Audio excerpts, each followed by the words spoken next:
பார்த்தீங்கன்னா பீலேயாம், கேயாசி, யூதாஸ் காரியத், இவங்க 3 பேருமே பண ஆசையில விழுந்தவங்க. பண ஆசையினால என்ன பண்ணிட்டாங்க, தங்களுடைய ஊழியத்தை இழந்து போனவங்க இவங்க எல்லாருமே. ஆண்டவரால் தெரிந்து கொள்ளப்பட்ட பாத்திரம் தான், ஆண்டவரால் தெரிந்து கொள்ளப்பட்ட பாத்திரங்கள் தான். ஆனா பண ஆசையினால் என்ன ஆயிடுச்சு, பீலேயாம் தன்னுடைய இதை இழந்துட்டாரு, கேயாசி இழந்துட்டாரு, யூதாஸ் காரியத்தை இழந்துட்டாரு. பாத்தீங்கன்னா இதுல 1 யோவான் 2ஆம் அதிகாரம் 18-22 வசனமும், 1 யோவான் 4ஆம் அதிகாரம் 1 முதல் 4 வசனங்கள்லையும், 2 யோவான்ல 7, 10, 11 இந்த 3 வசனங்கள், இது எல்லாமே அந்தி கிறிஸ்துவை பத்தி சொல்லப்பட்டது. அந்தி கிறிஸ்து, ஆன்டி கிரைஸ்ட், இங்கிலீஷ்ல அழகா இருக்குது, ஆன்டி வைரஸ் அப்படின்ற மாதிரி, ஆன்டிபயாட்டிக்ன்ற மாதிரி, இது ஆன்டி கிரைஸ்ட் இருக்குது. இதுல அந்தின்னு வரும்போது நம்மளுக்கு சாயங்காலம் வரும்போது அந்தி, காலை மதியம் அந்தி அப்படின்னு வரும், சாயங்காலத்துக்கு அந்தின்னு வருது. அதனால நம்மளுக்கு அது எஃபெக்டிவா இல்லை. இயேசுவுக்கு எதிரானவன், இயேசுவுக்கு எதிரானவன். சரி, இந்த ஆன்டி கிரைஸ்ட் அப்படின்னா, இந்த ஆன்டி கிரைஸ்ட் தான் என்ன பண்றாங்க, ஃபால்ஸ் ப்ராஃபட்ஸ், வார்த்தைக்கு எதிராக நிற்கிறவங்க. உண்மையான தீர்க்கதரிசிகளுக்கும் கள்ள தீர்க்கதரிசிகளுக்குள்ள வித்தியாசம் என்னன்னு கேட்டீங்கன்னா, உண்மையான தீர்க்கதரிசிகள், கர்த்தருடைய தீர்க்கதரிசிகள் வேதத்துல என்ன இருக்கோ அதைத்தான் சொல்லுவாங்க. கள்ள தீர்க்கதரிசிகள் அந்த வேதத்துக்கு எதிராக செயல்படுவாங்க. கர்த்தருடைய தீர்க்கதரிசிகள் கர்த்தர் என்ன சொல்றாரோ அதை சொல்லுவாங்க. உங்களுக்கு பிரியமானதை பேச நினைக்க மாட்டாங்க, மனுஷர்களுக்கு பிரியமா சொல்ல மாட்டாங்க. இதுதான் காரியம்.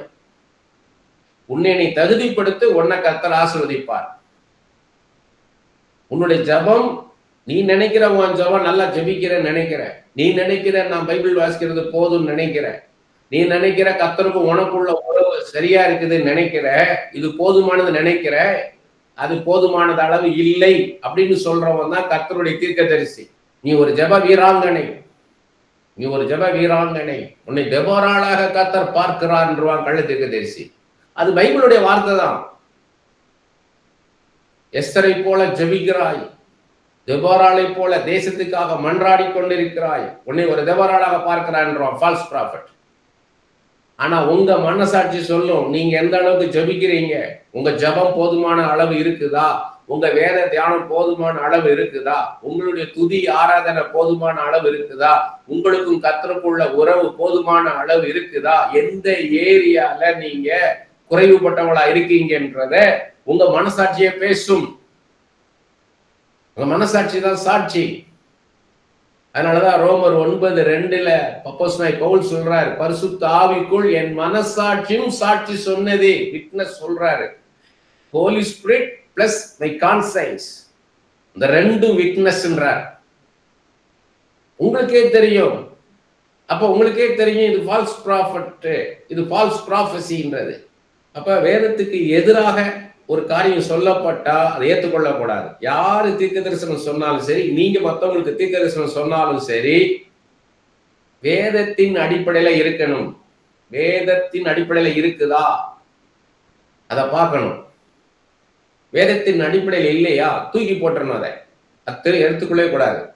உங்களுக்கு ஆண்டவர் பரிசுத்த ஆவியானவர் உங்களுக்கு ஒரு காரியத்தை குறித்து வெளிப்படுத்தினாலும், நீங்க தனிச்சு ஜெபிக்கும் போது ஒரு காரியத்தை வெளிப்படுத்தினாலும், வேதத்துல எங்க இருக்குன்னு கேட்கணும். நீங்க வேதத்துல எங்க இருக்கு ஆண்டவரேன்னு கேட்கணும். நீங்க ஏற்கனவே சொல்லியிருக்கிறேன் நான், கென்னத் ஹேகின் அவரை ஆண்டவர் என்ன பண்றாரு, ஒரு நாள் ஆவில எடுத்துட்டு போறார்.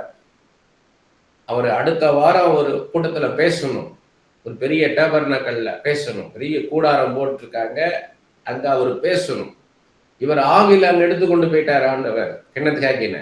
இப்ப அவரை மேல இருந்து பாக்குறாரு, கீழே எல்லாம் கூட்டம் நடக்குது, எல்லா ஜனங்கள் இருக்கிறாங்க, அதுல கென்னத் ஹேகின் இருக்கிறத கென்னத் ஹேகினை பாக்குறாரு. இவர் மாம்சம் அங்க நிக்குது, அங்க யார் யாரா மனுஷங்க வராங்க, என்னென்ன நடக்குது, என்ன நடக்க போகுதுன்றத ஆண்டவர் கென்னத் ஹேகின்ட்ட பேசுறாரு. எல்லாம் பேசும்போதும் கடைசி என்ன கேட்கிறாரு கென்னத் ஹேகின், ஆண்டவரே வேதத்துல இல்லாம நீங்க எதையும் பேச மாட்டீங்க, வேதத்துல இல்லாம எதையுமே நீங்க பேச மாட்டீங்களே, வேதத்துல எங்க இருக்குன்னு கேட்கிறார். வேதத்துல இது எங்க இருக்கு? அப்படி போல நீங்க கேட்கணும். ஆண்டவர் ஒரு காரியத்தை குறித்து உங்களோட நேரடியாக பேசினாலும் வேதத்துல எங்க இருக்கு ஆண்டவரே இது?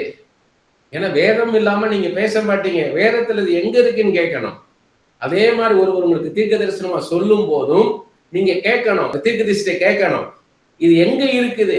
வேதத்துல எங்க இருக்குன்னு கேட்கணும். நான் ஆரம்பத்துல அப்ப 20 வருஷத்துக்கு முன்னாடி 23 வருஷத்துக்கு முன்னாடி ஆரம்பத்துல மினிஸ்ட்ரி பண்ண தொடக்கம் அது. கண்ணை மூடியே ஜெபிச்சுக்கிட்டு இருப்பேன். ஏன்னா கண்ணை திறந்தா பிரசன்ஸ் போயிடும், ஆண்டோடைய பிரசன்னம் போயிடும், ஆண்டவர் பேசுறதை கேட்க முடியாதுன்னு சொல்லி அப்படியே கண்ணை மூடியே உட்காந்து ஜெபம் பண்ணிட்டு இருப்பேன். அப்ப என்ன ஆயிடுச்சுன்னு கேட்டீங்கன்னா, ஒரு சிஸ்டர் ஜெபிக்க வந்தாங்க. அவங்க 2 தம்பிமார்கள் கூப்பிட்டு வந்திருந்தாங்க. ஒன்னு அவங்க கூட பிறந்த தம்பி, இன்னொன்று தம்பியுடைய ஃப்ரெண்டு. முதல்ல அந்த சிஸ்டர் மட்டும் வந்து உட்காந்தாங்க. நான் தரையில் உட்காந்துருக்கேன். அவங்க வந்து முழங்கால் போடுறாங்க. நான் ஜெபிக்க ஆரம்பிக்கிறேன். ஜெபிக்க ஆரம்பிச்சு நான் சொல்லிக்கிட்டே வரேன். அவங்களுக்கு ஆண்டவர் என்ன சொல்றான்னு ப்ராஃபெட் சொல்லிட்டே வரும்போது ஒரு முடிக்கிற தருவாயில் என்ன சொல்றாங்க, தம்பி வந்துட்டான் அப்படின்னாங்க.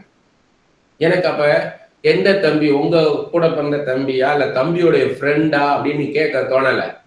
சரி, அதுக்காக நான் ப்ரிப்பேர் ஆகிறேன். என்னுடைய ஸ்பிரிட்ல ஓரா பாக்காபா ராக்கா தோரோன்னு அந்நிய பாஷையில பேசி நான் ரெடி ஆகுறேன். அந்த அடுத்த தம்பி வந்துட்டான்றாங்க. எனக்கு இப்ப எந்த தம்பி யாருன்னே தெரியல. எனக்கு ஆண்டவர் சொல்றேன். ஆனா இது யாருக்குன்னே தெரியாம ஒரு இருட்டுல பந்து எரிஞ்ச மாதிரி, இருட்டுல வந்து எந்த இடத்துல எரியறேன்னு தெரியாம அப்படி சொல்றேன் நான். எனக்கு ரொம்ப போராட்டமா ஆயிடுச்சு. ஆண்டவரே இது எப்படி? பின்னாடி நான் அதை எனக்கு கத்துக் கொடுக்கிறாரு. நீ வந்து கண்ணை திறந்தாலும் பிரசன்ஸ் போகாது. ஏன்னா நம்ம வந்து சூப்பர் நேச்சுரல் ஆப்ரேட் ஆகணும்னு சொல்லிட்டு கண்ணை மூடிக்கிட்டு அடிக்கக்கூடாது. கண்ணை மூடிட்டு சொல்லணும், அப்படிதான் நம்ம சூப்பர் நேச்சுரல் இயற்கைக்கு அப்பாற்பட்ட வல்லமை வெளிப்படுற நேரம் நம்ம அதனால கண்ணை திறக்கக்கூடாதுன்னு நினைக்கக்கூடாது. கண்ணை திறந்து பாருங்க. அப்ப 10 பேர் நிக்கிறாங்க. ஹஸ்பண்ட் ஒய்ஃப் அப்படி நிக்கிறாங்க. யாரு ஹஸ்பண்ட், யாருடைய ஒய்ஃபு, யாருன்னு. அப்ப நான் தெளிவா கேட்டேன், இவர் யாரு? ஒருத்தர் வந்து ஃபேமிலி கூப்பிட்டு வந்திருக்கிறாரு. அவங்களுடைய பையன்களையும் மருமகள்களையும் பேரப்பிள்ளையும் கூப்பிட்டு வந்திருக்கிறாரு. நான் கரெக்டா தெரிஞ்சுக்கிட்டேன் யாருடைய மனைவி, யாருடைய மனைவி. நீங்க இப்படியே நில்லுங்க, இப்படி வந்து நில்லுங்கன்ட்டேன். ஃபர்ஸ்ட் இவங்களுக்காக ஜெபிக்கிறேன்னு சொல்லிட்டு ஜெபிச்சுட்டு அடுத்து இவங்களுக்காக ஜெபிக்கிறேன்னு ஜெபிச்சேன். ஏன்னா நம்ம முழுக்க அப்படியே நம்மளை பைபாஸ் பண்ணி ஆண்டவர் வருவார்னு நினைக்கக்கூடாது. நமக்கு நல்ல உணர வைப்பார். நம்ம எதுக்கு நம்மளை புரிய வைப்பார். அப்புறம் தான் அவங்கள்ட்ட பேச வைப்பார். நீ இப்படி சொன்னேன்னா அவங்களுக்கு தெரியாது, அவங்க பைபிள் தரவு நாலேஜ் கிடையாது, போவாஸ்ன்னா அவங்களுக்கு தெரியாது, போவாஸ் யாருன்றதை விளக்கி சொல்லு, மொர்தேகாயுடைய விவரம் உங்களுக்கு தெரியாது, மொர்தேகாய்க்கு என்ன நடந்தது, என்ன நடக்கல, அடுத்து எப்படி ஆண்டவர் அவங்களை கனப்படுத்தின மொர்தேகாய, இதெல்லாம் அவங்களுக்கு விவரம் தெரியாது, அதை விவரிச்சு சொல்லுன்னுவார். அப்படி ஆண்டவர் வந்து அவரையும் புரிய வைப்பார், அவங்களையும் புரிய வைப்பார். நம்ம பிரிட்ஜு சரியா தெரியணும். அப்படி போல பார்த்தீங்கன்னா பின்னாடி ஒரு பெரிய லீடர்ஷிப் மீட்டிங் நடக்குது. கிட்டத்தட்ட 1500 பேர் வந்திருக்கிறாங்க. வேற இதெல்லாம் சென்னையில நடக்குது. அதில் பார்த்தீங்கன்னா எல்லாம் ஆராதனை நடந்துகிட்டு இருக்குது. முதல்ல ஒருத்தர் நடத்தினாரு, அப்புறம் இன்னொருத்தர் நடத்திக்கிட்டு இருக்கிறாரு. அப்போ ஆண்டவர் நீ கண்ணை திறந்து பாருன்னார். கண்ணை திறந்து பார்த்தா எல்லாம் வயசானவங்களுக்கெல்லாம் கை காலெல்லாம் வலிச்சிருச்சு. அவங்கெல்லாம் கையை 2 கையும் தூக்குன்றாரு. அந்த ஆராதனை நடத்துறவர் 2 கையும் தூக்குங்கன்றார், 2 கையை அசைங்கன்றார். அவங்களால முடியல, நிக்க கூட முடியாம இருக்கிறாங்க. அப்ப ஆண்டவர் சொன்னாரு, பாரு அவன் லீடர்ஷிப் நடத்துற ஆளு, ஒரு கான்ஃபரன்ஸ் நடத்துற ஆள். அவனுக்கு வந்து ஒரு லீடர்னா மற்றவங்க கஷ்டத்தை தெரியணும். இவங்கெல்லாம் பல மணி நேரம் டிராவல் பண்ணி வந்தவங்க, வயசானவங்க. இவங்களெல்லாம் அப்படி நிக்க வச்சு இவ்வளவு நேரம் நிக்க வைக்க கூடாது அப்படின்னு சொல்றாரு. அப்ப அந்த மூத்த ஊழியக்காரர் ஒருத்தர் வந்து அந்த வர்ஷிப் நடத்துற ஒரு தொட்டார், ஒரு கண்ணை திறந்து எல்லாரையும் உட்கார சொல்லு அப்படின்ற. ஏன்னா மைக் அவர் கையில இருக்குது. எல்லாரும் அதான் லீடர், ரியல் லீடர் அதான். நீங்க ஒருத்தவங்க லேட்டா வராங்களா உங்க மீட்டிங்க்கு, அப்ப அதை வந்து நீங்க என்ன பண்ண கூடாது, தப்பா நினைக்க கூடாது. அதே மாதிரி ஒருத்தவங்க வந்து குனிஞ்சு போன்ல பேசிட்டு இருக்காங்களா, ஏதோ ஒரு அவசரம், நம்ம வெளியூர் போயிருக்கும் போது அப்படியே ஒரு சகோதரி பேசுறாங்க. நான் என்னைய பார்த்து இது பண்ணாதீங்க, பயப்படாதீங்க, நீங்க தைரியமா போன் எடுத்துக்கிட்டு நீங்க வெளியே போய் பேசிட்டு வாங்க. ஏன்னா உள்ள இருந்து சத்தமா பேசினா மற்றவங்களுக்கு கேட்கறதுக்கு அது இடைஞ்சலா இருக்கும். நீங்க வெளியே போய் தாராளம் பேசிட்டு வாங்க. அதே போல கூட்டம் முடியறதுக்கு முன்னாடி நீங்க போறீங்களா, பைபிள் ஸ்டடியில நான் நடத்தும் போது சொல்லுவேன், நீங்க வந்து கொஞ்சம் முன்கூட்டியே போக வேண்டியிருக்கா, நீங்க தாராளமா நீங்க போகலாம். ஏன்னா உங்க சூழ்நிலையை ஆண்டவர் அறிவார். அப்படிதான் இருக்கணும். ஒரு ப்ராஃபட்ன்றவரு ஒரு ப்ராஃபட்டா இருந்தீங்கன்னா மற்ற மனுஷங்களுடைய மனோநிலைமையை அறிந்து கொண்டவங்களா இருக்கணும். ஒரு விஷயம் அவங்க வந்து சொல்றாங்க, தப்பு பண்ணிட்டேன், தெரியாம இந்த காரியத்தை நான் செஞ்சிட்டேன் அப்படின்னு சொல்லும்போது, ஆமா அப்படி பண்ணா அப்புறம் எப்படி வரும்ன்றதான் கஷ்டம் தான் வரும் அப்படி சொல்லக்கூடாது. ஏற்கனவே அவங்க உடைஞ்சு போய் நொந்து போய் வந்திருக்கிறாங்க, அதுல இன்னும் பார சுமத்தக்கூடாது. அவங்களே சொல்றாங்க, நான் தப்பு பண்ணிட்டேன், இந்த காரியத்தை வந்து நான் தேவ சித்தத்தை தெரியாம கேட்காம நான் செஞ்சிட்டேன் அப்படின்னு சொல்றாங்க அவங்களே. அப்ப அதுக்கு ஆறுதலாக தான் பேசணும், அதுக்கு நான் அவங்களை ஃபேவரா பேசல. ஆனா அந்த இடத்துல கர்த்தர் என்ன செய்வார், இயேசு கிறிஸ்து இருந்தா என்ன செய்வார்ன்றத நீங்க யோசிக்கணும். அந்த இடத்துல இயேசு கிறிஸ்து என்ன பண்ணுவாரு, மன்னிப்பார். கண்டிச்சு உணர்த்தணும். மன்னிக்க சொல்றாரா, மன்னிக்கணும். அதைத்தான் நீங்க சொல்லணும். முழுக்க ஆண்டவருடைய கண்ட்ரோல்ல நீங்க இருக்கணும். நீங்களா சுயமாக பச்சாதாபப்படக்கூடாது. உங்களுடைய சுய பச்சாதாபத்துக்கு இடம் கொடுக்க கூடாது. ஏன்னா அவர் யார் மேல இரக்கமா இருக்காரோ, அவர் யார் மேல கிருபையா இருப்பாரோ அவங்க மேல இரக்கமாவும் கிருபையா இருப்பார். நீங்க வந்து இயேசுவாக ஆயிடக்கூடாது. இயேசு கிறிஸ்து சொல்றாரா அதை அப்படியே செய்யறவங்களா இருக்கணும். அப்பதான் உங்களை தீர்க்கதரிசியா பயன்படுத்த முடியும். அப்படி இல்லாம சுயமா நடக்கிறவன் தான் கள்ள தீர்க்கதரிசி. வேதத்துக்கு முரணா நடக்கிறவங்க. அதாவது அந்தி கிறிஸ்துல இன்னொரு காரியம், முக்கியமான காரியம் என்னன்னா, ஆன்டி கிரைஸ்ட் அப்படின்னு எப்படி தெரிஞ்சு கொள்ளலாம்னா, அவன் இயேசுவ மனிதன் சொல்லுவான், 2ஆம் ஆதாம், செகண்ட் ஆடம் தான் சொல்லுவான். இயேசுவ ஆண்டவர்னு சொல்ல மாட்டான். ஜீசஸ் இஸ் த லார்ட் அப்படின்னு சொல்ல மாட்டான். ஜீசஸ் இஸ் காட்னு சொல்ல மாட்டான். காட் இஸ் இன் ஃபிளஷ், மாம்சத்தில் வந்த தெய்வம். 1 தீமோத்தேயு 3:16 சொல்றாரு பவுல், மாம்சத்தில் வந்த தெய்வம் அதான் இயேசு கிறிஸ்து. அவன் வந்து அனுமனான அந்தி கிறிஸ்து இயேசுவ ஆண்டவர்னு சொல்ல மாட்டான். நம்மளுக்கு ஒரு முன்மாதிரியான வாழ்க்கையை வாழ்ந்திருக்கிறார், வசனங்களை பேசுவான். அதுல ஏமாந்துடக்கூடாது. நீங்க வசனங்களை பேசுறதுனாலையும் இன்னொன்னு, இன்னைக்கு இருக்கிற தற்காலிகத்துல நடக்கிற எல்லா காரியங்களையும் தெரிஞ்சு வச்சிருப்பான். கர்த்தர் பாருங்க, இது செய்யலையா, அதை செய்யலாமா, இதெல்லாம் ஓகே தான். ஆனா வசனத்துல என்ன சொல்றாரு, எந்த வசனத்துல இருந்து பேசுறாரு அதை பார்க்கணும். ஆண்டவர் இயேசு கிறிஸ்து இருந்தார்னா வசனத்துல தான் பேசுவார். இயேசுதான் தீர்க்கதரிசி, நம்ம கிடையாது. இயேசு பேசல, நம்ம எப்படி தீர்க்கதரிசனம் சொல்ல முடியும்? அப்ப வசனத்தை வந்து சொல்லணும். 2வது இயேசுவ ஆண்டவர்னு அறிக்கை செய்யணும். வெளிநாட்டுல இருந்து 20 வருஷத்துக்கு முன்னாடி ஒருத்தர் வந்தார். இதே சென்னை பட்டணத்துக்கு வந்தாரு. பயங்கர விளம்பரம், எல்லாம் அங்க இருக்கிற ஊழியக்காரங்கள்லாம் பிரமிச்சு போற மாதிரி விளம்பரம் ஏற்பாடுகள் எல்லாம் நடந்தது. எல்லாரும் அதுக்கு வாழ்த்து சொல்றாங்க. வாழ்த்து வர்றதுக்கு முன்னாடியே வாழ்த்துறாங்க, வந்து நம்மளை வரவேற்கிறோம் அப்படின்லாம் சொல்லிட்டு. அவர் பார்த்தீங்கன்னா அவர் ஒரு மொழியில பேசுறாரு மேடையில, இன்னொருத்தர் அது இங்கிலீஷ்ல டிரான்ஸ்லேட் பண்றாரு, இன்னொருத்தர் அதை தமிழ்ல டிரான்ஸ்லேட் பண்றாரு. 2 டிரான்ஸ்லேஷன். ஒண்ணு அவர் ஒரு மொழியில இருந்து இங்கிலீஷுக்கு, இன்னொன்னு தமிழ்ல. 3 பேர் கையிலும் பைபிள் இல்லை.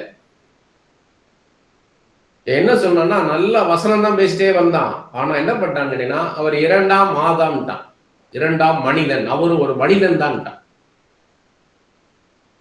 ஒரு அந்த கடைசியில ஒரு மிராக்கிள், பயங்கரமா மிராக்கிள் பண்ணலான்னு அவன் காத்திருந்தான். நல்ல பாட்டு, இங்க பாடுற என்னென்ன பாட்டு நம்ம இங்க அதிகமா பாடுவோமோ அதை அவங்க தேசத்துல இருந்து கொயரை கொண்டாந்தான். எத்தனையோ மாசம் அவங்களுக்கு பாடுறதுக்கு ட்ரெயின் பண்ணி, தமிழே தெரியாதவங்களுக்கு தமிழ் பாடல் கத்து கொடுத்து, மேசிவ் கொயர், பிரம்மாண்டமான மேடை. கடைசியில அற்புதங்கள் அடையாளங்கள் பண்ண போலான்னு நினைக்கும் போது ஒரு மழை பிடிச்சது பாருங்க. கூட்டம் பூரா தலைதறிக்க ஓடி போயிட்டாங்க, யாருமே நிக்கல.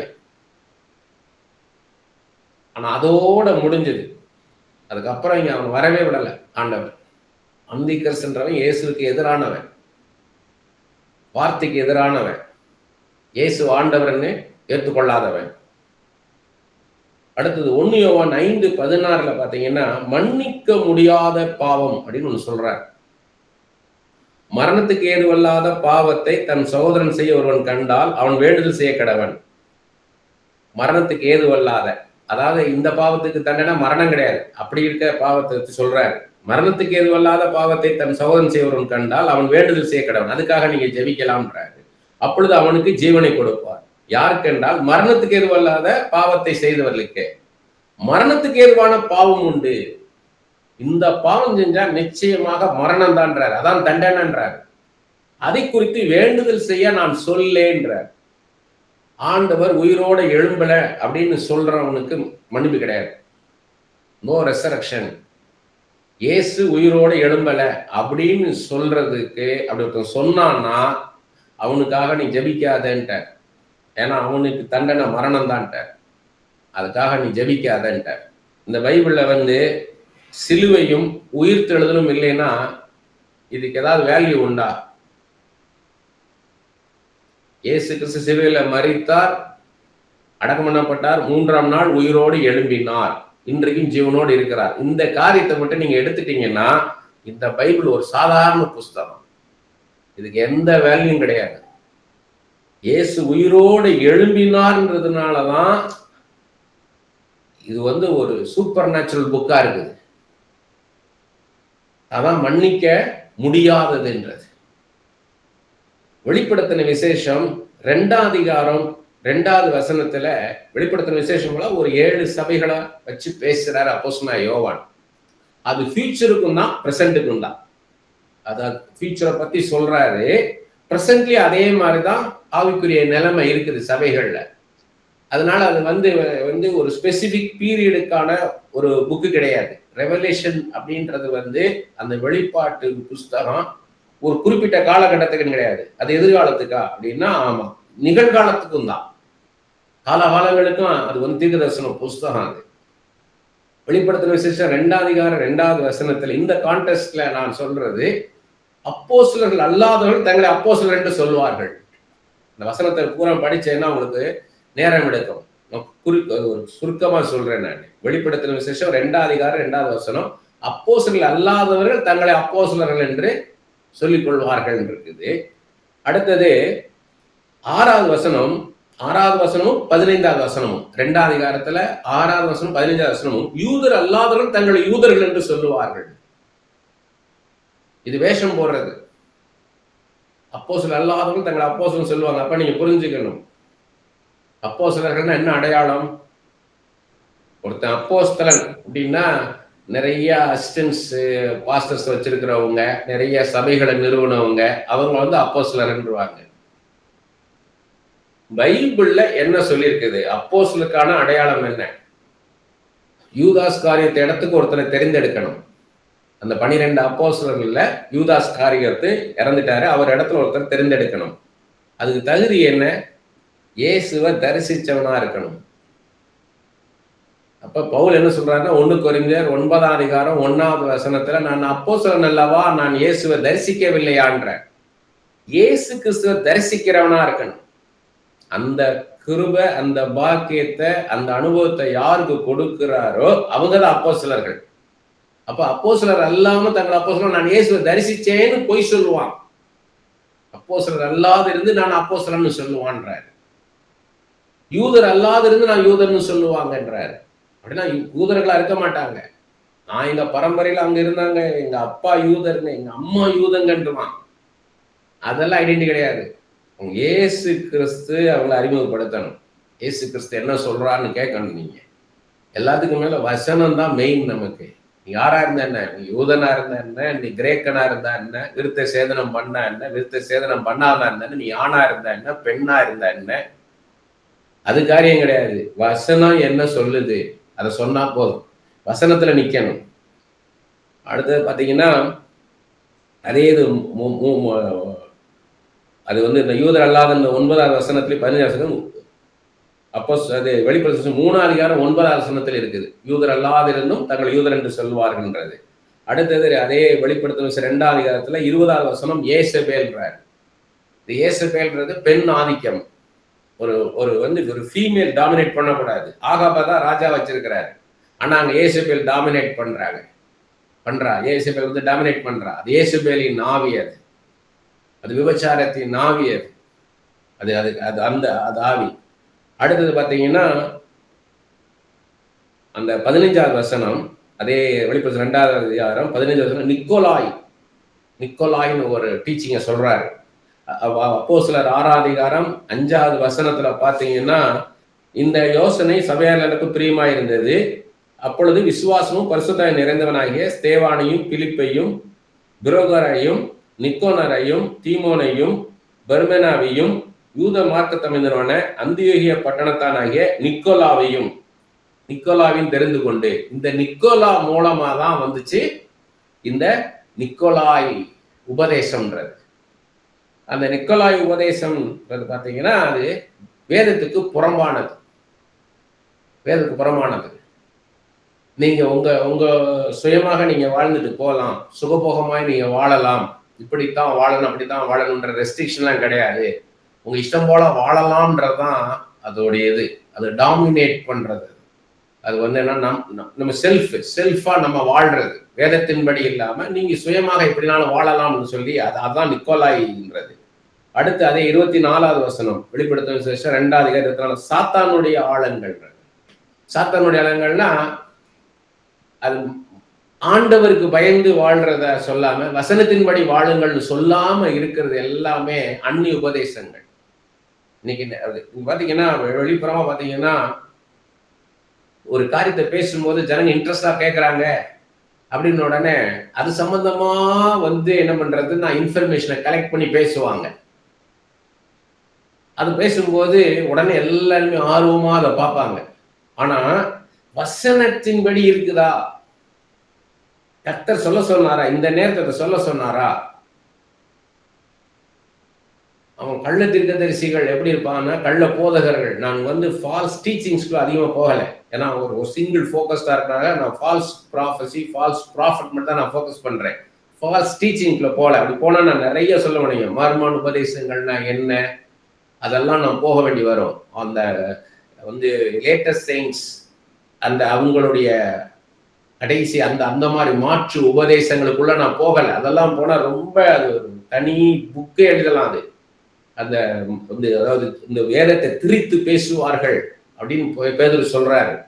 2 பேதுரு 3ஆம் அதிகாரத்துல அந்த 16-17 வசனங்கள்லாம் சொல்றாரு. வேதத்தை திருத்தி போதிப்பார்கள்ன்றாரு. அவரும் சொல்றாரு, பவுலும் சொல்றாரு, நான் போன பிறகு ஓநாய்கள் உங்களுக்குள்ளே வரும்ன்றார். நான் அந்த கள்ள உபதேசங்களுக்குள்ள போகல, கள்ள போதர்களுக்குள்ள போகல. நான் வந்து ஃபால்ஸ் ப்ராஃபஸி ஃபால்ஸ் ப்ராஃபிட் இதை மட்டும்தான் நான் வந்து டச் பண்றேன். நான் சாத்தானுடைய ஆழங்கள் அப்படின்னா மனுஷனை பிரியப்படுத்துற மாதிரி பேசுவாங்க. மனுஷனுக்கு எது விருப்பப்பட்டு கேட்கிறானோ அதை தான் பேசுவாங்க. கர்த்தர் பேச சொன்னாரா? இப்ப நான் போறேன் ஒரு சபையில பேசுறதுக்கு, ஒரு கூட்டத்துல பேசுறதுக்காக நான் போறேன். இந்த சப்ஜெக்டை பேசினா எல்லாரும் ஆர்வமா கேட்பாங்க, இன்ட்ரெஸ்டா கேட்பாங்க, அப்ப நம்மள பெரிதா பார்ப்பாங்க அப்படின்னு நினைக்கிறது ஒண்ணு. இன்னொன்னு ஆண்டவர் வந்து சொல்றாரு இந்த விஷயத்த பேசுன்றார். அது ஒரு சாதாரண விஷயம். அந்த ஜனங்கள் வந்து அவ்வளவு பெருசா பார்க்க மாட்டாங்க. அது வந்து ஒரு மாதிரி ட்ரை சப்ஜெக்ட் மாதிரி இருக்கும். நான் எதை தெரிந்தெடுக்கணும்னா ஆண்டவர் என்ன சொல்றாரோ அதைத்தான் நான் பேசணும். ஜனங்களுக்கு என்ன ஆசையா கேட்பாங்க அது கிடையாது. ஆண்டவர் என்ன சொல்றாரோ அதை பேசிட்டு வரணும். ஆண்டவர் சொல்றாரு வார்த்தை மேன்மையை குறித்து பேசு, வார்த்தையின் முக்கியத்துவத்தை பேசுன்றாரு. இது அவங்களுக்கு பெருசா ஈர்க்காது. இதை வந்து நீ இதை பேசுன்றாரு, சரி அதை செய்யணும். அவன் தான் தீர்க்கதரிசி, அவன் தான் கர்த்தருடைய தீர்க்கதரிசி. கர்த்தர் என்ன சொல்றாரோ அதை சொல்லணும். கலாத்தியர் 1:10 பவுல் அதான் சொல்றார், நான் கர்த்தரை பிரியப்படுத்துறேன்னா நான் மனுஷனை பிரியப்படுத்துறேன்னா, நான் மனுஷனை பிரியப்படுத்தினா நான் கர்த்தருடைய ஊழியக்காரன் அல்லவே என்ற. So what people desire இல்ல, what God desires. ஆண்டவர் என்ன விருப்பப்படுறார், மனுஷர்கள் என்ன விருப்பப்படுறாங்க இல்ல, கர்த்தர் என்ன நினைக்கிறார், கர்த்தர் எதை பேச விரும்புகிறார் அதை பேசணும். அப்படி நீங்க ஆண்டவரோட அப்படி கனெக்ட் ஆயிருந்தீங்கன்னா அவங்க நல்லா யூஸ் பண்ணுவார். அதே மாதிரி வெளிப்படுத்தின விசேஷம் 11ஆம் அதிகாரம் 6 முதல் 12 வசனங்கள் பார்த்தீங்கன்னா, வெளிப்படுத்தின விசேஷம் 11ஆம் அதிகாரம் 6 முதல் 12 வசனங்கள்ல பாத்தீங்கன்னா, அது சுருக்கமா நான் சொல்றேன். நானு தீர்க்கதரிசிகளையும் கொலை செய்தவர்கள் இருக்கு. தீர்க்கதரிசிகளையும் கொலை செய்வாங்க. மோசே, எலியா, அந்த மாதிரி அற்புதங்கள் அடையாளங்களை செய்த, வெளியரங்கமாக அற்புதங்கள் அடையாளங்கள் ஆண்டவர் மாத்திரம்தான், ஆண்டவருடைய வல்லமையினால மாத்திரம்தான் அந்த அற்புதங்களும் அடையாளங்களை செய்ய முடியும். அப்படிப்பட்ட அற்புதங்களை அடையாளங்களையும் கண்ணு முன்னால செஞ்ச அந்த தீர்க்கதரிசிகளை கூட கொலை செய்வாங்க இந்த கூட்டத்தார், இந்த ஜனங்கள். அப்படிப்பட்ட ஜனங்கள் இதை நம்ம தெரிஞ்சு வச்சிருக்கணும். அதனால நம்ம ஒரு தீர்க்கதரிசியா நின்றெல்லாம் நினைக்க கூடாது. அதனால நிறைய எதிர்ப்புகள் வரும். நீங்க போய் நின்ன உடனே, நீங்க போய் அந்த கூட்டத்துல போய் நின்ன உடனே ஆண்டவருக்கு உங்களுக்குள்ள உறவு யாருக்கு தெரியும்னா, முதலாவது சாத்தானுக்கு தெரியும். உக்கிரமா நிற்பான். நீங்க மனுஷனுக்கு பிரியமா பேசிட்டு வந்துட்டீங்கன்னா உங்களுக்கு பிரச்சனை பண்ண மாட்டான், உங்களுக்கு போராட்டம் இருக்காது. ஆனால் கர்த்தர் சொல்லுகிறார், இதைத்தான் சொல்லுகிறார்னு கண்டிச்சு உணர்த்துவீங்க. இந்த நிலைமையில இருக்கிறீங்க, உங்க ஆவியில இந்த நிலைமையில இருக்கிறீங்க, உங்க விசுவாசம் இந்த நிலைமையில தான் இருக்குது, மற்ற மனுஷர்கள் மேல அன்பு இவ்வளவுதான் இருக்குது, சுயநலமாக இருக்கிறீங்க, self centred life, selfish life அப்படின்னு நீங்க சொல்ல போறீங்க. அதனால அந்த ஜனங்களுடைய கண்கள் திறக்கப்பட போதுன்னா, வசனத்தின் வெளிச்சத்தை நீங்க அவங்களை காமிக்க போறீங்க, வசனத்துக்கு நேரா ஜனங்களை நடத்த போறீங்க, இயேசுவை காண வைக்க போறீங்கன்னா சாத்தான் உக்கிரமா நிற்பான் ஃபர்ஸ்ட். அடுத்து அங்க இருக்கிற மாம்சீக ஆவிகள் உங்களை எதிர்த்து நிற்கும். இது எல்லாத்தையும் மேற்கொள்ளத்தக்கதான வல்லமையோட போய் நிக்கணும். இயேசு கிறிஸ்து சொன்னதே எல்லாரும் ஏற்றுக்கொள்ளல. அதான் ஏசாயா தீர்க்கதரிசி சொல்றாரு, ஏசாயா 6:9-10, சிலர் கண்ணிருந்தும் காணாமலும் காதிருந்து கேளாமலும் இருதயத்தால உணராமலும் இருப்பார்கள். அது இயேசுவும் சொல்றாரு. அப்போஸ்தலன் பவுல் கடைசி கட்டத்துல சொல்றாரு, அப்போஸ்தலர் 28ஆம் அதிகாரத்துல சொல்றாரு, ஏசாயா தீர்க்கதரிசி நன்றாய் சொல்லி இருக்கிறாரே, சிலர் கண்ணிருந்தும் காணாம காதிருந்து கேளாம விசுவாசியாமல் போவார்கள்னு. அப்படி போல இருப்பாங்க. நம்ம சொல்றதெல்லாம் எல்லாரும் ஏற்றுக்கொள்வாங்கன்னு நினைக்காதீங்க. சிலர் ஏற்றுக்கொள்வாங்க, சிலர் ஏற்றுக்கொள்ள மாட்டாங்க. சிலர் நம்மள பிசாசுன்னு சொல்லுவான். இயேசுவே சொல்றாரு இல்லையா, என்னை பிசாசுகளின் தலைவன் பெயல்செபூல்னு சொன்னாங்கன்றார். அப்படி போல நம்மளை எதிர்த்து நிற்பாங்க. இதெல்லாத்தையும் தான் ஏற்றுக்கொண்டு நிக்கணும். அவங்கதான் தீர்க்கதரிசியா நிக்க முடியும். அது நம்ம அந்த இதை நம்ம அந்த கிருபை ஆண்டவர் தருவார் நமக்கு. நீ ஒரு மனுஷன் தான் பேசுறான், நானா பேசுறேன், நீங்க இந்த இடம் பேசுறது சரியில்லை அப்படின்னு ரொம்ப ரொம்ப ரொம்ப எகத்தாளமா பேசுவோம்.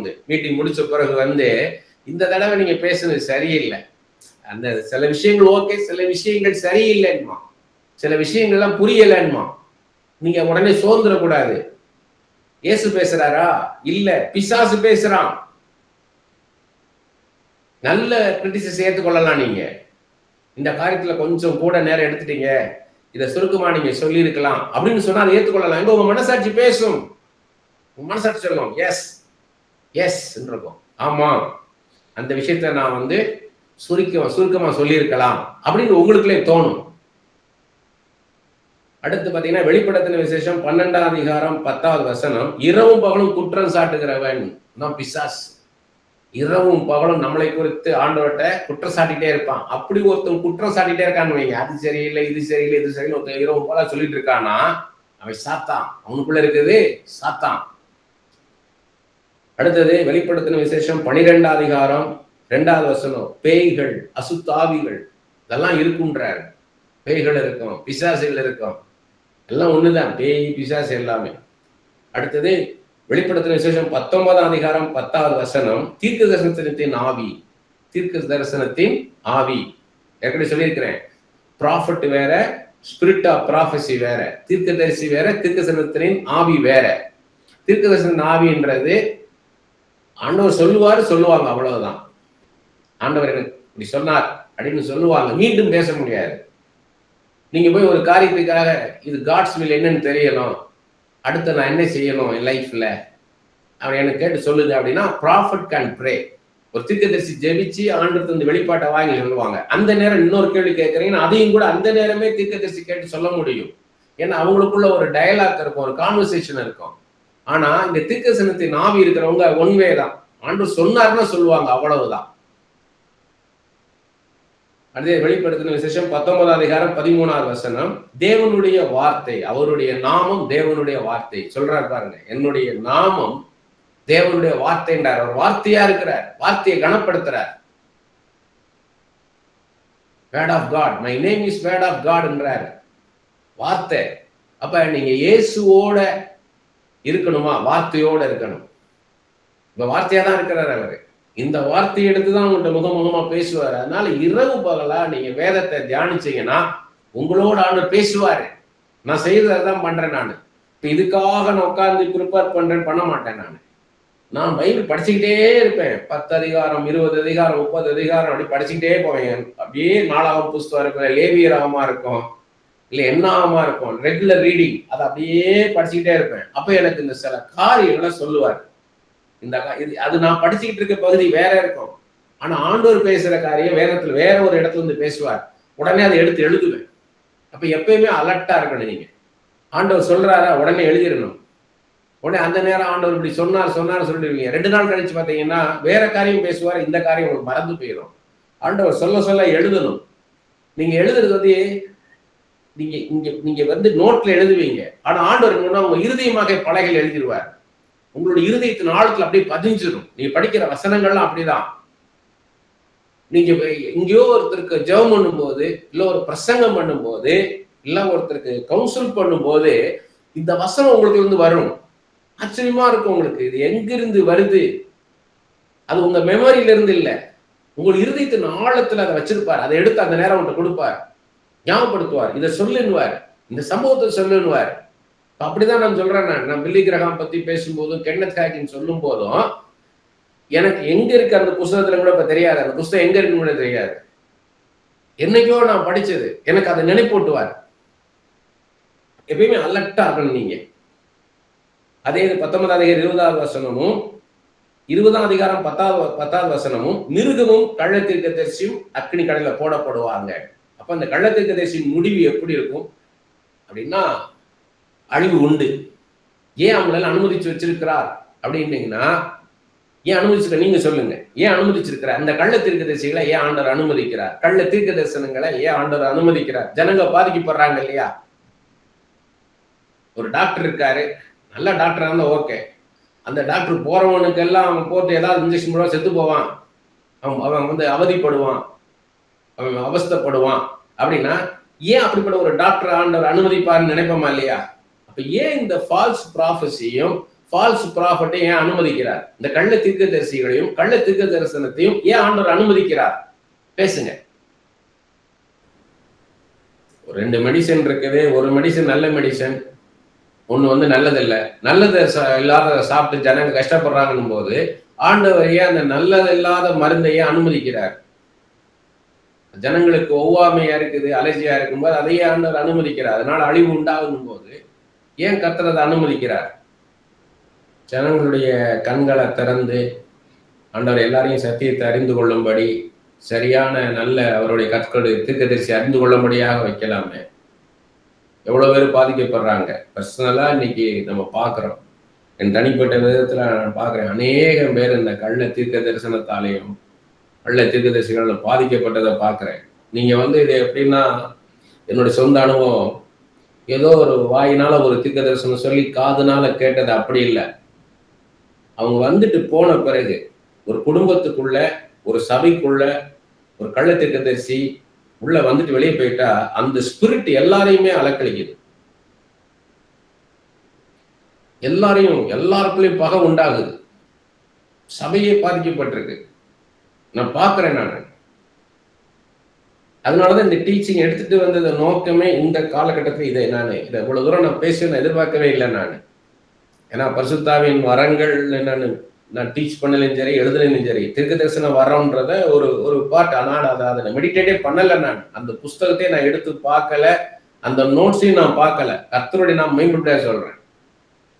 எனக்கு எப்படி நடத்துறாரோ அப்படியே நான் ஹோலி ஸ்பிரிட்டை ஃபாலோ பண்றேன். அப்படியே ஸ்பிரிட் ஆஃப் ஜீசஸ், அப்படியே இயேசு என்னை நடத்துறாரோ அப்படியே தான் எழுதிட்டு போறேன். நான் நம்ம அந்த 2 நோட் வச்சிருக்கேன். நான் அதுல இருந்து சொன்னால் பேசுவேன், அவ்வளவுதான். ஏதோ யாரோ ஒருத்தர் வந்து பிரசங்கம் பண்ணிட்டு போனாரு, யாரோ ஒருத்தர் தீர்க்கதரிசனம் சொல்லிட்டு போனார்ல, அந்த ஸ்பிரிட் வந்து உள்ள எல்லாரையுமே டிஸ்டர்ப் பண்ணுது. அது ஜனங்களை பாதிக்குது, குடும்பத்துக்குள்ள பிரிவினை உண்டாக்குது, ஒருத்தருக்கு ஒருத்தர் பகையை உண்டாக்குது, கணவன் மனைவிக்குள்ள, பெற்றோருக்கும் பிள்ளைகளுக்குள்ள ஒருத்தருக்கு ஒருத்தர் அது பகை உண்டாகி அது வரைக்கும் ஒற்றுமையா இருந்த குடும்பம் வந்து உடைஞ்சு போகுது. ஏன் கர்த்தர் அனுமதிக்கிறார்? எனக்கு ஒரு டாக்டர் கேட்குறீங்க, நல்ல ஒரு டாக்டர் சொல்லுங்க. நான் நல்ல ஒரு டாக்டர் சொல்லணும். நான் ஒரு டாக்டர் சொல்லி அவர் வந்து உங்களுக்கு மருந்து கொடுத்து அதனால நீங்க உங்க குடும்பமே கஷ்டப்படுதுன்னா ஆண்டவர் என்ன சொல்றாரு? பைபிள்ல என்ன இருக்குதுன்னு யோசிக்கணும். நீங்க பைபிள்ல எங்க இருக்குது? இது நன்மை தீமை இந்த ரெண்டையும் கண்ணு முன்னால வைப்பேன்றாரு. மரணம் ஜீவன் இந்த ரெண்டும் கண்ணு முன்னால வைப்பேன்றாரு. நீ ஜீவனை தெரிந்து கொள், நலமானதை தெரிந்து கொள், நன்மையை தெரிந்து கொள்ன்றார். அதை நான் சொல்லிக் கொடுப்பேன்றாரு. இப்ப ஆண்டவர் இது வந்து எப்படின்னா இதை அனுமதிக்கிறார். ஆண்டவர் அனுமதிக்கிறார், நம்மளுக்கு வரக்கூடியதை அனுமதிக்கிறார். இதுல வந்து எது சரியானது, எது கர்த்தர் பேசுறது, எது கர்த்தர் பேசாதது, யாரு கர்த்தருடைய தீர்க்கதரிசி, யாரு கர்த்தர் அனுப்பாத தீர்க்கதரிசி, இதை தெரிந்து கொள்ளணும்னு சொல்லி பாக்குறாரு. அப்ப இது எதனால இது நடக்குது? இந்த கள்ள தீர்க்கதரிசனம்ன்றது எதனால வருது? பீலியாம் கர்த்தரால தெரிந்து கொள்ளப்பட்டவன் தான். ஆனா என்ன ஆகுதுன்னா பண ஆசை என்ன ஆயிருது, அவனை திசை திருப்பிச்சு. கேஎஸ்சி அதே மாதிரி எலியாவின் கீழே இருந்த எலிசா, எலியாவோட மகத்துவமான ஊழியத்தை செய்தவர். அந்த எலிசாக்கு அடுத்து வரக்கூடியதைத்தான் கேஎஸ்சியை கொண்டாந்தாரு. ஆனா கேஎஸ்சி பண ஆசையில விழுந்ததுனாலதான் அப்படி போயிடுச்சு. அதே மாதிரி யூதாஸ் காரியத்தும் ஆண்டவரால தெரிந்து கொள்ளப்பட்ட ஒரு பாத்திரம். 12 பேரு தன்னோட இருக்குது தெரிந்து கொள்ளப்பட்ட ஸ்பெஷல் வெசல்ஸ், சிறப்பான பாத்திரங்கள். அதுல ஒருத்தர் தான் யூதாஸ் காரியத்து. ஆனா பண ஆசையினால் என்ன ஆயிடுச்சு, அதை விட்டு போயிட்டாரு. அப்ப இது எங்க வருதுன்னா சுயாதீன பிரமாணம் தான், செல்ஃபில். அவங்களுக்கு என்ன ஆயிடுச்சுன்னா இதுல போய் விழுந்துடுறாங்க. அப்ப நம்மளை தெரிந்தெடுத்தாலும் நம்ம அதுலயே நிக்கணும்னா கடைசி வரைக்கும் ஆண்டவர், அதாவது பண ஆசை வரக்கூடாது, பொருள் ஆசை வரக்கூடாது, பிரபலத்தின் மேல வரக்கூடாது, பிரபலத்தின் மேல ஆசை வரக்கூடாது, நான் பிரபலமா இருக்குன்னு நினைக்க கூடாது. இப்ப எலிசா பாருங்க, யாருக்கும் தெரியாது. எலி யாருக்கு தெரியும்? அவங்க ஆண்டவரோட கர்மேல் மலையில இருந்தாங்க, அவ்வளவுதான். அவங்க பெரிய ஒரு மாஸ் கிரௌடுக்குள்ள வரல, ஒரு பெரிய மலை பிரசங்கத்தை பண்ணல அவங்க. எரேமியா பாத்தீங்கன்னா யோயாக்கீம் ராஜா பிடிச்சு அவரை வெட்டணும்னு பாக்குறான். அவர் கொடுத்த தீர்க்கதரிசனத்தை என்ன பண்றான், கீரி வந்து போட்டு நெருப்புல போட்டான், ஏற்றுக்கொள்ளல. அவனை அடிக்கிறான் ஒருத்தன் எரேமியா வந்து இடுக்கத்தின் அப்பத்தின் தண்ணீரும் கொடுத்து உட்கார வச்சுப்பான் மிகையாவை. அப்படி மிகையா அற்புதமான ஒரு தீர்க்கதரிசி. கர்த்தர் என்ன சொல்றா அதான் சொல்லுவேன், எனக்கு வெள்ளியை கொடுத்தாலும் பொண்ணை கொடுத்தாலும் எனக்கு தேவையில்லைன்னு. அவர் என்ன பண்ணாங்க, சங்கிலியால கட்டி வச்சு இடுக்கத்தின் அப்பத்தை கொடுத்து வச்சுட்டு போறான் ராஜா. இப்ப தீர்க்கதரிசிகளுக்கு ஏற்று நிற்பாங்க, தங்களுக்கு ஏற்ற தீர்க்கதரிசிகளை வைத்துக் கொள்வார்கள். இப்படிலாம் நடக்குது. ஏன்னா சுயாதீன பிரமாணம். ஸ்தேவானை கொல்றதுக்கு அனுமதிக்கிறாரு. நமக்கு எவ்வளவு கஷ்டமா இருக்கும் யோசிச்சு பாருங்க. அந்த ஸ்தேவான் இறக்குற அந்த சீனை நினைச்சு பாத்தீங்கன்னா எல்லாரும் கல்லெறிஞ்சு கொண்டாங்கன்னா கூழாங்கல் மாதிரி அழகா அந்த ஆத்தங்கரையில இருக்கும்ல, தண்ணி பட்டு பட்டு அதனுடைய அந்த முரட்டுத்தனம்லாம் போய் நல்லா வலுவலுன்னு இருக்கும். அப்படி போல கல்லெடுத்து எரியல. அவன் கைக்கு என்னென்ன கல்லு கிடைச்சதோ கரடு முரடான கல்லை அதை கொண்டு போய் வச்சு அவன் மேல எரிஞ்சாங்க.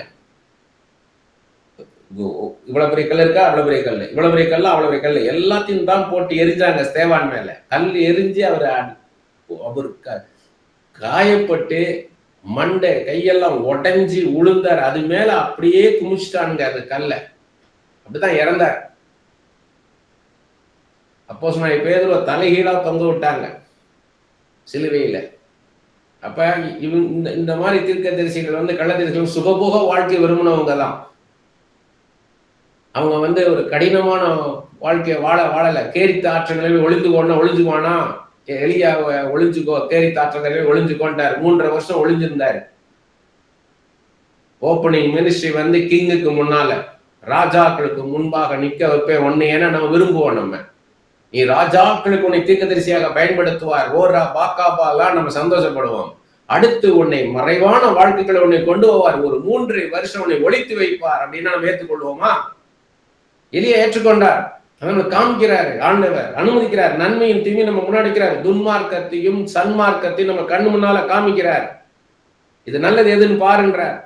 நமக்கு தீர்க்க தரிசனம் அவசியம், தீர்க்கதரிசிகள் அவசியம். ஆனால் இப்படிப்பட்ட அவங்களும் இருப்பாங்க, பீலையாம்கள் இருப்பாங்க, கேயாசிகள் இருப்பாங்க, யூதாஸ் காரியத்துகள் இருப்பாங்க. இனங்கண்டுகொள், நீ யாராக இருக்கிறாய்? நீ யாராக இருக்க விரும்புகிறாய்? எலியாமா இருக்க விரும்புறியா? எலிசாமா இருக்க விரும்புறியா? எலிசா பாருங்க, வீட்டுக்குள்ள உட்கார்ந்து இருக்கிறாரு. அவர் ஆண்டவருடைய பாதத்துல உட்கார்ந்து இருக்கிறாரு. வெளியே யார் நிக்கிறா? பெரிய குதிரைகளும் ரதங்களும் சத்தம் கேட்குது.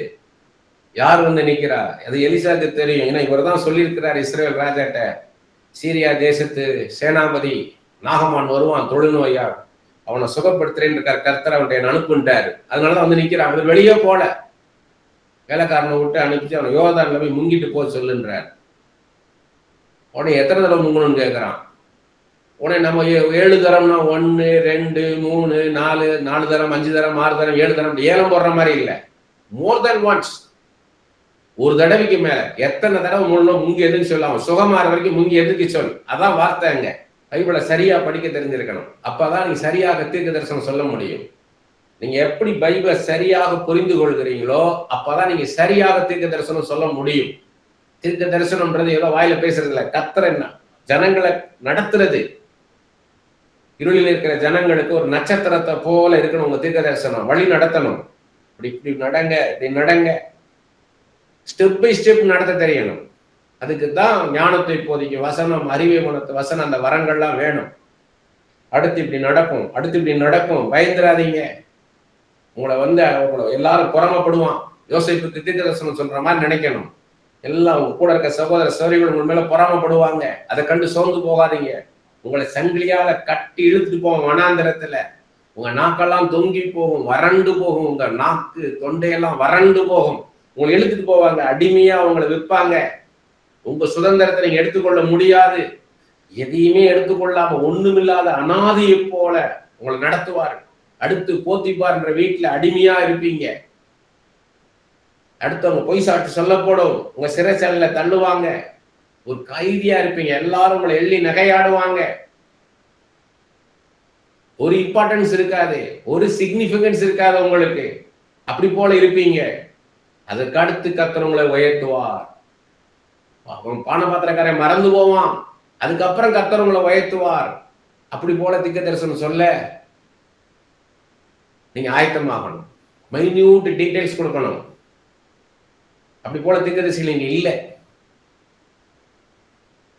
அதுக்காக நீங்க ஜெபிக்கணும். அப்போஸ்தலர் 9ஆம் அதிகாரம், நான் எல்லாருக்கும் சொல்றதுதான். அப்போஸ்தலர் 9ஆம் அதிகாரத்துல அனனியான்ற ஒரு சீஷன்ல போய் கர்த்தர் பேசுறாரு. எப்படி பேசுறாரு? தர்சு பட்டணத்தானாகிய சவுல் என்பவன் நேர்த்தெருவுல யூதாவின் வீட்டுல இப்பொழுது சோமனி கொண்டிருக்கிறான். அவன் பார்வை இழந்தவனாக இருக்கிறான். அனனியா என்கிற நீ அவன் மேல போய் கைகளை வைப்பாய். அப்பொழுது அவன் பரிசுத்த ஆவியிலே நிரப்பப்படுவான். அவன் கண்கள் திறக்கப்படும். அவனுடைய அழைப்பை நீ சொல்லுவாய். ராஜாக்களுக்கும் நான் இஸ்ரவேல் ஜனங்களுக்கும் புறஜாதியருக்கும் அவனை நான் தெரிந்து கொண்டேன். அவனை கொண்டு ஊழியம் செய்ய போறேன். இப்படி போல என்னோட பேசுங்கப்பா நீங்க கேட்கணும். அதுதான் அதை சொல்றாரு ஆண்டவர். இப்படி போல என்னோட பேசுங்கப்பான்னு சாமுவேல்கிட்ட பேசினாரு. நாளைக்கு இந்நேரம் ஒருத்தன் நிற்பான், கழுதையை காணண்டு நிற்பான், உயரமா இருப்பான், எல்லாரும் அவன் தோளுக்கு தான் இருப்பாங்க, உயரமா இருப்பான். அவன் தான் அடுத்த ராஜாவாக தெரிந்தெடுத்திருக்கிறேன். இதுவரைக்கும் நான் ராஜாவாக இருந்தேன், ஆண்டவரே நடத்தினேன். இப்ப மனுஷருக்குள்ள இருந்து ஒருத்தரை ராஜாவாக நான் தெரிந்தெடுத்திருக்கிறேன். அவன் தான் சவுல். அவன் கழுத அகப்பட்டுருச்சு. அவன் இறுதியில் இருக்க காரியத்தை எல்லாம் நான் அவன்கிட்ட சொல்லுவேன், எனக்கு சொல்லு. அப்படி போல என்னோட நீங்க பேசணுமப்பா, இப்படி போல என்னோட நீங்க பேசணும். மோசையோடு முகமுகமாய் பேசினேன்றாரு. 5 வயசு சாமுவேலோட பேசினேன்றாரு. அப்படி போல என்னோட பேசுங்கப்பா, பேசுங்கன்னு கேட்கணும். வெளிப்படுத்தின விசேஷம் 1ஆம் அதிகாரம் 3வது வசனத்திலையும், வெளிப்படுத்தின விசேஷம் 22ஆம் அதிகாரம் 19வது வசனத்திலையும் தீர்க்க தரிசன புஸ்தகம் பார்க்கிறோம். இந்த புஸ்தகம் தீர்க்க தரிசன புஸ்தகம். மல்கியா 3:10 பார்க்கிறோம். அவருடைய நாமத்தை தியானிக்கிறவன் கர்த்தருக்கு பயந்து ஒருத்தருக்கு பேசிக்கொள்வதற்காக ஞாபக புஸ்தகம் ஒன்று எழுதப்படும் பார்க்கிறோம். இதெல்லாம் அந்த புஸ்தகங்கள் எல்லாம் திறக்கப்படும். ஜீவ புஸ்தகம், ரட்சிக்கப்பட்டவர் நாமங்கள்லாம் ஜீவ புஸ்தகத்தில் எழுதப்பட்டிருக்கும். எல்லா புஸ்தகமும் திறக்கப்பட்டுதான் நம்மளுக்கு நியாய தீர்ப்பு நடக்கும். புஸ்தகங்கள்ன்றது 20ஆம் அதிகாரம் 12வது வசனத்துல சொல்றாரு. 20ஆம் அதிகாரம் 12வது வசனம் புஸ்தகங்கள். அதான் இந்த புஸ்தகங்கள்லாம். அடுத்து ப்ராஃபட்ன்றதை விட எப்படி நம்ம கான்சன்ட்ரேட் பண்ணணும், நம்ம பைபிள் படிக்கும் போதும் சரி, தனியா ஜெபிக்கும் போதும் எப்படி கான்சன்ட்ரேட் பண்ணணும், எப்படி மெடிடேட் பண்ணணும், எப்படி ஆண்டவர்கிட்ட இருந்து அந்த அமர்ந்த மெல்லிய உணர்த்துதலை எப்படி பெற்றுக்கொள்வதுன்றத நம்ம அடுத்த வாரம் பார்ப்போம்.